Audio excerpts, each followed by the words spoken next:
What is going on? Your boys in the building. Oh no. Your boys in the building. 5:35. Oh no, the clock didn't show. Well, it's now 5:36. As you guys can see there. Yeah, I gotta kill somebody. I would too. That's the game. 5 a.m. crew. We up in the building. My head hurts. Nonetheless, I'm going to work. We're gonna talk about some today. We're gonna talk about some tech today, all right? Because there's this ongoing theme of things breaking with tech. So we're gonna get to it when I'm out of work or when I'm on my ride to work. We'll see. Oh, wait for it. What is going on?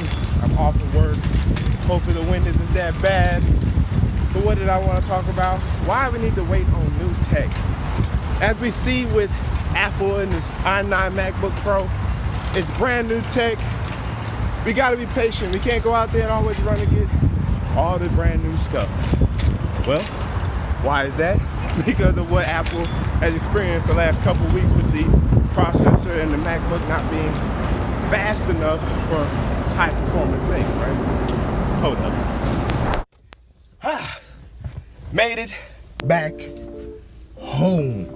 All right.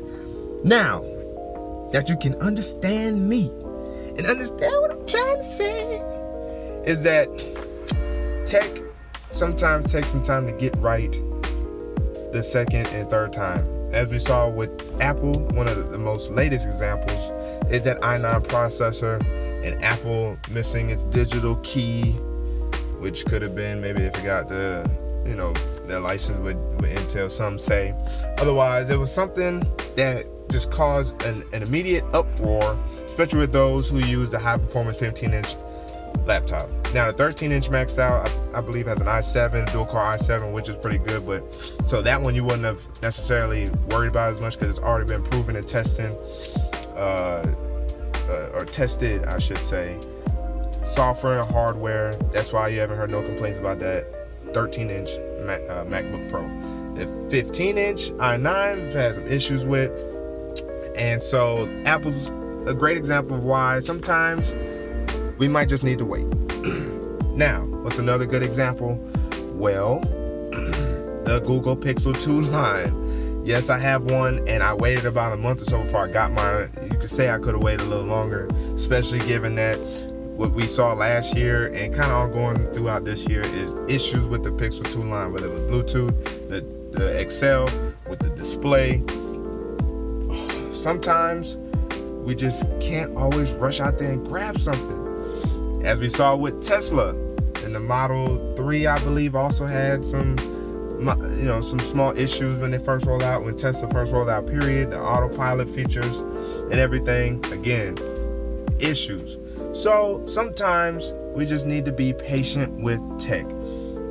And for patient with tech, just give it a little bit of time. Not only will we benefit from not having to go through the headaches of issues, bugs, errors, throttling, heat issues and whatnot, whatever the device may be, but we also might save a pretty penny because we know shortly after a device or a piece of technology drops, months later, there's some deals. Even if it's 10-15% off, we can still save a little bit of money. So that's one thing that I can say about tech, and the reason why sometimes it's okay to just wait a little bit.